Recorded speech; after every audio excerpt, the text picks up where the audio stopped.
So if they tell you they don't like something, I encourage you to believe them and to act on that, even if you like that item, right? I really believe that we should give our kids agency in what goes on their bodies. You're listening to the Decluttering Club podcast. I'm your host, Sarah Mueller, and it's my mission to equip women to declutter their homes, their time, and their lives so that they can cherish what truly matters. In today's podcast, I want to talk about how you can involve your kids or maybe your grandkids in the decluttering process. This is episode 59. Let's go. So I got this question on a Q&A that I was doing the other day, and I thought this would be a really great topic for us to talk about on the podcast because I think so many of you, so many of us never learned to declutter as kids. And if you don't learn how to do it as a kid, then you got to figure it out for yourself on your own when you're an adult. And maybe it takes you 30 or 40 or 50 or 60 years to actually figure out what you're doing and to find the decluttering club. So if we can save our kids that trouble, if we can, give them these skills right from the beginning, just think how much suffering, think how much further ahead they're going to have. They're going to be in their lives. They're going to have that huge advantage that you didn't have in your own journey. And I think it's incredibly important that we do this for our kids. All right. So what does this look like? This is going to vary based on the age of your child and also just what's appropriate for that child. So before we get into like specifics, I just want to remind you that you're always going to want to adjust this and adapt this for the particular kid that you're working with. And you might have more than one kid and they have their own specific needs. Maybe one kid is, really, really attached to things and you need to go slower with that kid. Maybe you have another kid and he's just like ready to go and just matter of fact and just really can dive into the process. We want to make sure that we are, customizing how we work with our kids based on what they need, what's developmentally appropriate for them, and taking their needs into account. If you have a kid that's very distractible, there's no way they're going to get that kid to spend an hour decluttering with you. And I really don't recommend that. So, you want to keep that in mind as you're doing all the work. All right. The second thing I want you to know, and this is so important, is that when we are decluttering with our kids, that decluttering is not a punishment. It's not a bad thing. It's not something horrible. And so it's important to keep that in mind because I think it's easy to kind of like accidentally slip into that attitude, that frame of mind if you're not careful. Right. Especially if that's the way that you had always considered it. It was like, you need to go clean up your room. If that's what you heard when you were a kid, then you may be saying that to your kid. And then what the message is that, this is unpleasant. This is awful. This is a punishment. It's only something we do when we have to, as opposed to something that we do to take care of ourselves, which is really the way that I feel about it. Okay, so we want to make sure that we're keeping it positive, that we're not doing it, as retribution or punishment, that it's like decluttering is really maintenance and maintenance is part of life.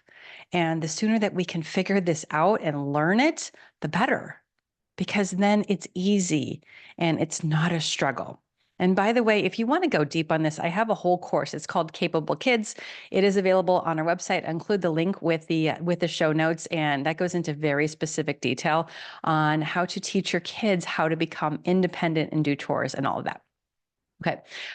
Okay. So here's the first thing. No matter what age you're working with your kids, and, if it's just a really quick 3-minute thing, or if you're going to spend, the afternoon, we want to make it fun, right? When we make things fun, then things go so much easier, right? Your kid is going to be more cooperative. It's going to be more enjoyable. It could even, dare I say, it could turn into quality time. It really could. So make it fun. How are you going to make it fun? Are you going to put on some music? Are you going to look forward to a fun snack afterward? Are you going to go, like play a game when you're done? What can you do to set this up to be an enjoyable experience for you and this kid? What's that going to look like? I mean, even just putting music on, I'm telling you, will make all the difference. All right. Now, I'm going to go from like, younger ages up on to older ages. So when my kids were little, I have 4 kids, and so I did not have the luxury of really a lot of free time, or maybe any free time when the kids were not around. Right. So I needed to involve them in the things that I was doing. And that included decluttering. It also included like just regular housework. Right. So I put those kids to work, and this is such an easy thing to do when they're little, when they are 2, 3, or 4, or 5 years old. That is the perfect time to put them to work because they actually want to, right? They want to be like big. They want to be independent. So if you have a 2-year-old or a 3-year-old and you're like, okay, let's sort through these clothes. I'm going to hand you I'm going to hand you some things. You're going to put these things over here in this basket, and you're going to put these things over here, right? Let them participate. They will feel grown up. They will feel like you're paying attention to them. And again, you can make it quality time, and maybe you've got the music playing or whatever's going on so that the kid is engaged, right? So put them to work, give them things to, put in the box or put back in the drawer. Or maybe you just are like, hey, can you stack these cans as I take them out of the pantry? Right? It doesn't have to be like anything big. It doesn't have to be complicated. Just give them something to do. Maybe you give them a cloth and then they wipe out the cupboards and the drawers. And are they going to do it perfectly? No. Newsflash, that's not going to happen. That's not the point. The point is that they are working with you and that they are saying, this is how we get things done. Really important, right? So just put them to work, give them little tasks to do. Right. When they get a little bigger, now maybe they kind of help start to make some decisions with you. So maybe you're like, okay, your birthday's coming up. We know that you're going to get some new presents. You're going to get some new toys. Let's see if we can make some room because, the toy shelf or your room is getting a little full.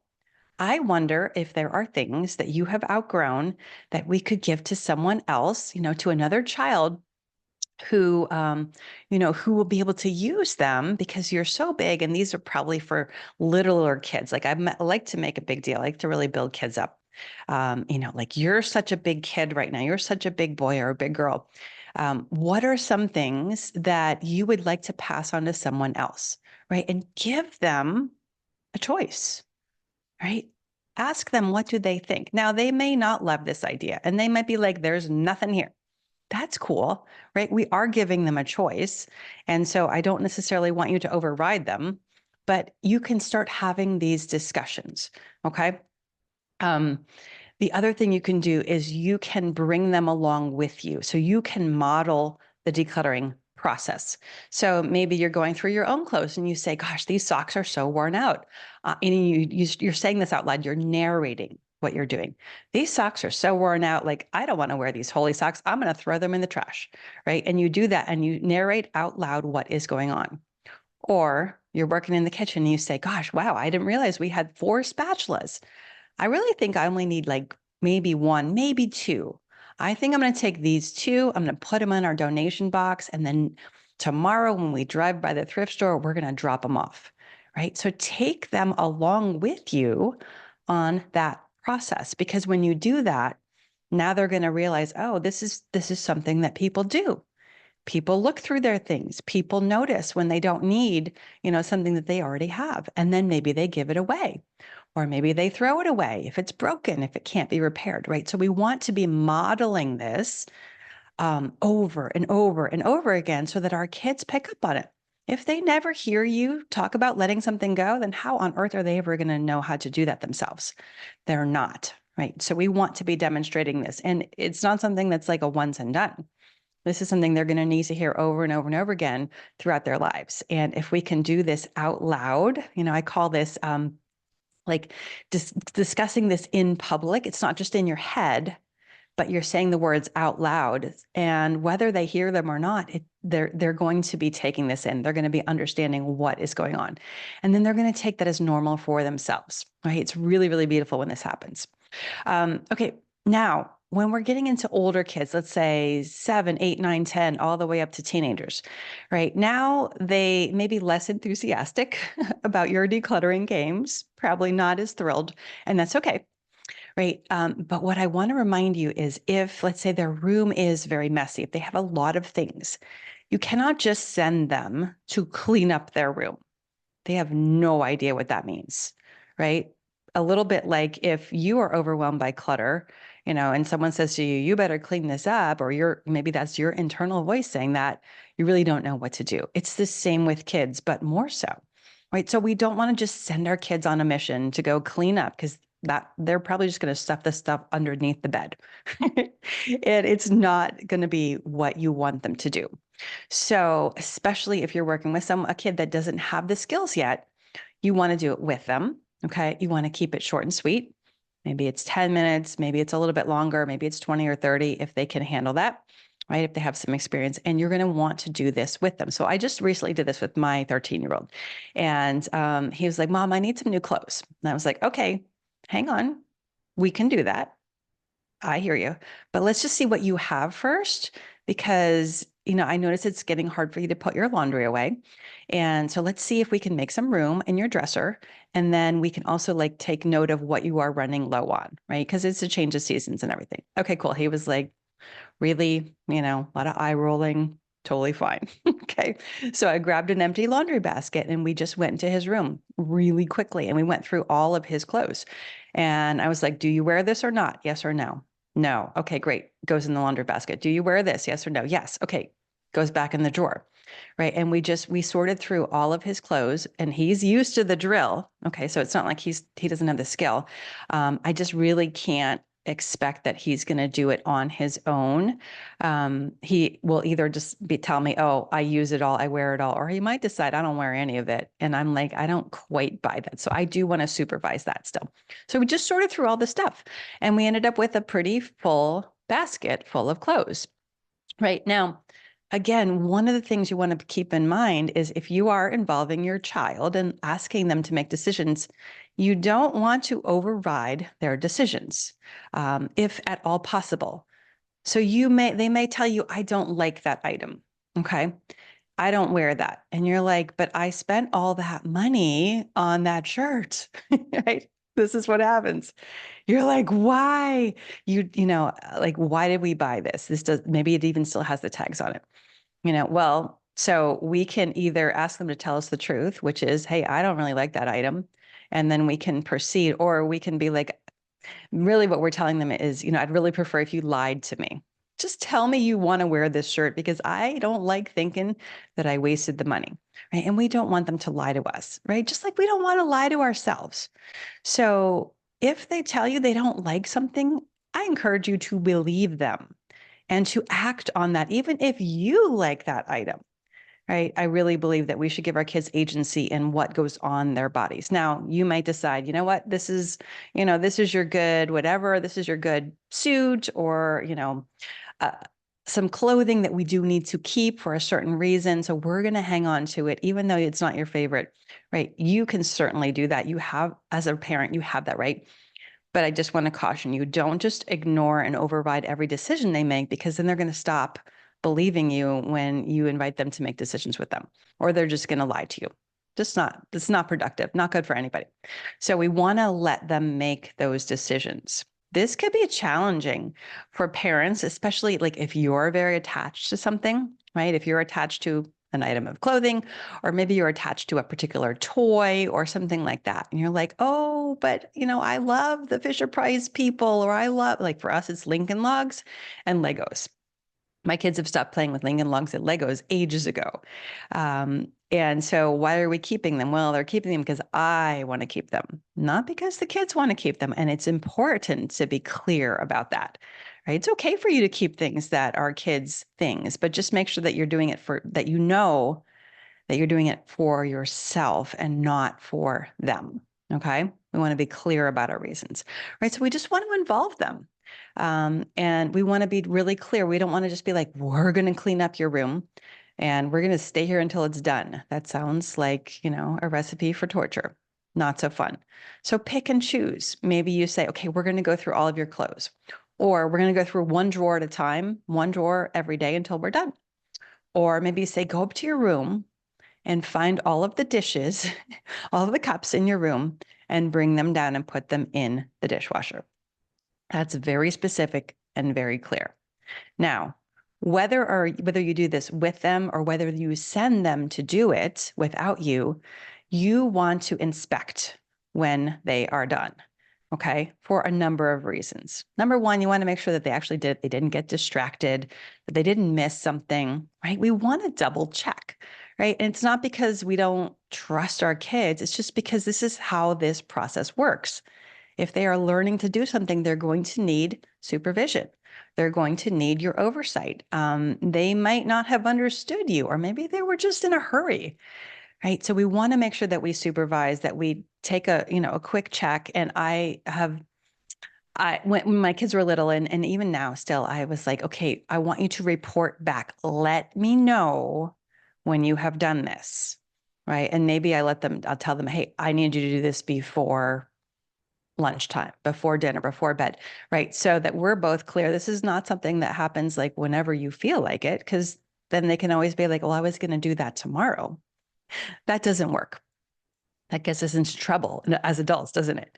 So we want to make sure that we tell them, hey, I want you to do this by this time, report back when you are done, right? And again, they may or may not get this the first time or the 10th time, but over time, they will keep hearing you say that, and this will sink in, and they will start telling you, hey, I did that thing. And then you can go and take a look, right? And it is important, if we ask our kids to do things, that it is important that we follow through on our part of that bargain, which is that we double check for them. And then if they did 80, 90%, amazing. Like, I would let it be, right? We don't want to overcorrect our kids, because again, that's going to backfire. They're going to be like, I can never please you. And they're not going to be cooperative next time. So always like to see, what did they do well? What went well? Oh, hey, looks great. I see you got all the clothes in the drawer. Or, gosh, your bed looks really good today. Or I noticed that you got all your dirty laundry in the hamper, right? Look for those wins for kids, even if there's 100 other things that you wish they had done, right? We want to be noticing and praising the things that are going well, at least as much as the criticizing that we're doing. And I think I don't know what the ratio is. I think it's recommended to have a ratio of, let's say, maybe 5 positive comments to 1 negative comment, right? So you need to find 5 things they're doing well before you ask them to correct. Okay. Now that doesn't mean that we just forget it. If we say, hey, go bring me all the dishes, and then they don't bring any dishes, well, now we need to send them back. Hey, time to redirect, go upstairs, do that thing. Okay. So that is the process that I go through with kids. And it could be just cleaning things up, or it could be actual decluttering. Again, decluttering is something that everybody needs to learn.